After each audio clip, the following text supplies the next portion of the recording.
ہمارے یہاں ہر جو مین مسئلہ ہے نا وہ سنسیئرٹی اور کمٹمنٹ کا ہے. مثال کے طور پہ 18 سال سے عمر کے کم بچے پاکستان میں اس وقت 85 ملین کے قریب ہیں.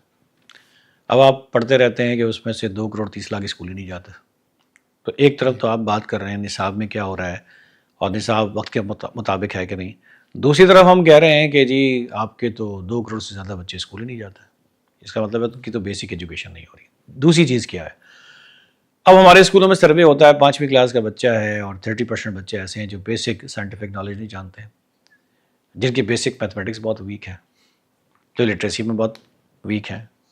آپ کے CSS کے ایگزام ہوتے ہیں، ان میں میجورٹی انگلش میں اور جنرل نالج میں فیل ہو جاتی ہے اس میں. تو آپ کے ہاں جو نصاب بنا ہوا ہے اس میں جس عمر کے بچوں کے لیے جس مہارت جس صلاحیت کا جو ذکر کیا گیا ہے ہم تو وہ بھی نہیں حاصل کرتے، اس کا 50% بھی نہیں حاصل کرتے. ایک تو وہاں جب امپلیمنٹیشن کا ایشو آتا ہے تو ٹھیک ہے، اس میں میرٹ پہ ٹیچر نہیں سلیکٹ ہوتے، ایک یہ ایشو ہو جاتا ہے. آپ بعض اوقات کہتے ہیں بجٹ اس میں اتنا نہیں استعمال ہوتا، بجٹ کم رکھتے ہیں آپ.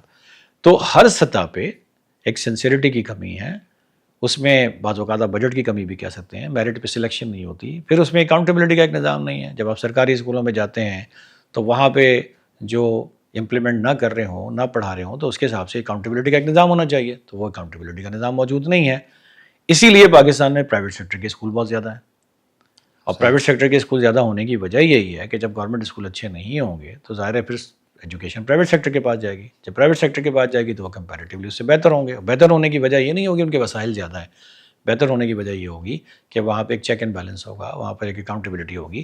تو آپ کو یہ چیزیں جب امپلیمنٹ ہوتی نظر نہیں آ رہی تو اس کی بڑی وجہ ہر سطح پہ کمٹمنٹ کی کمی ہے. اور جب تک وہ کمٹمنٹ نہیں ہوگی اس وقت تک یہ چیزیں امپلیمنٹ نہیں ہوں گی.